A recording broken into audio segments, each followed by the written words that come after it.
Hi! Good afternoon everyone. Ito na naman ako. Gagawa ako ng herbal medicine para sa aking husband. Ibobold ko ito.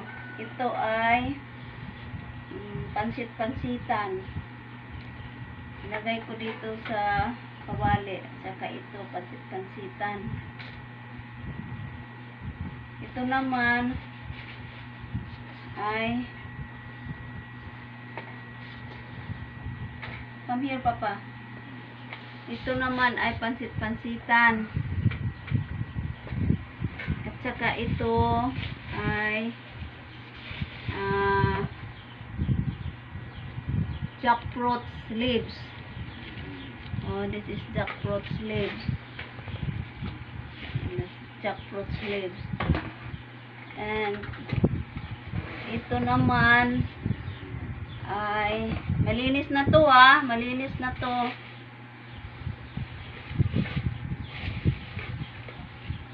Wait. Ito naman ay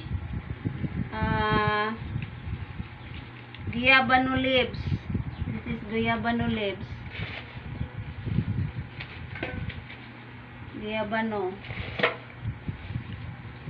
Guayabano. Ito naman ay guava leaves. Oh, look at that. Guava leaves. It's clean already. I wash it already. And ito naman ay gallstone breaker. Ito ay mabisa para sa gamot sa sakit na stone. Kapag meron kang stone sa kidney or sa bladder, ito ay maganda at mabisa na gamot. Saka ito naman, ilagay ko rin tong pansit-pansitan sa ibabaw.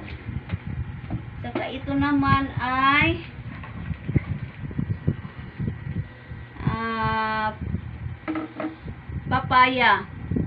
papaya flower.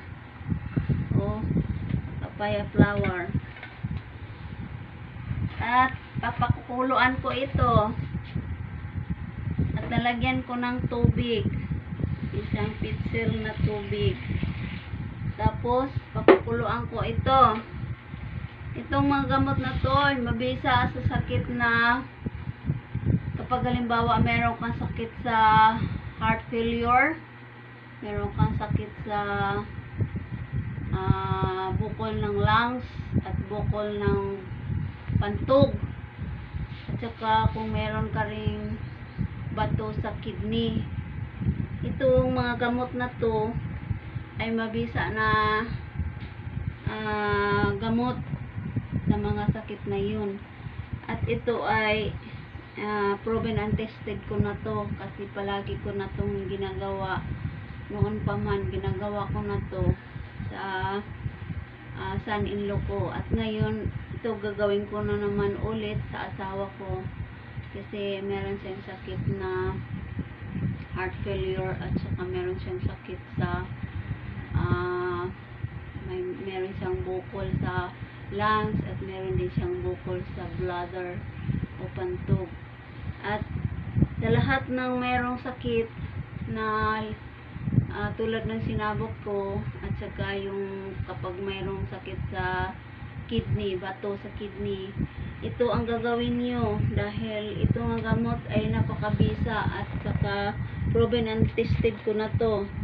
Kaya kapag binubold ko ito, pagkatapos kong mabold ito ng 31 hours, lalabas na yung katas nito at pinapainom ko na ito sa asawa ko, na pinapalamig ko tapos pinapainom ko sa kanya kasi ito lang ang gamot na pwede sa mga may sakit na tulad sa kanya, kasi hindi naman siya pwede na ooperahan.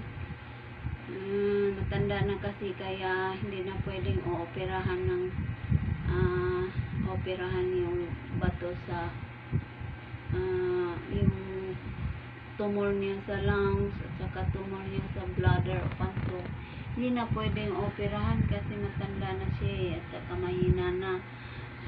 Kaya ito na lang ang ginawa ko na lunas sa sakit niya kasi naniniwala ako na ito na gamot na to ay mabisa at kasama ko na rin ang Panginoon, dadasalan ko naman ito, kaya malaki ang tiwala ko na gagaling siya nito. Ito nga gamot ay araw-araw na to na iniinom niya. Tuwing iinom siya ng tubig, ito ang tubig niya na iinumin.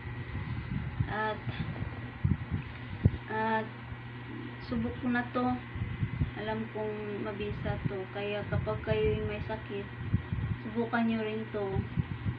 Alam kong gagaling din kayo, maniwala kayo sa akin, gagaling kayo sa tulong ng Panginoong Diyos.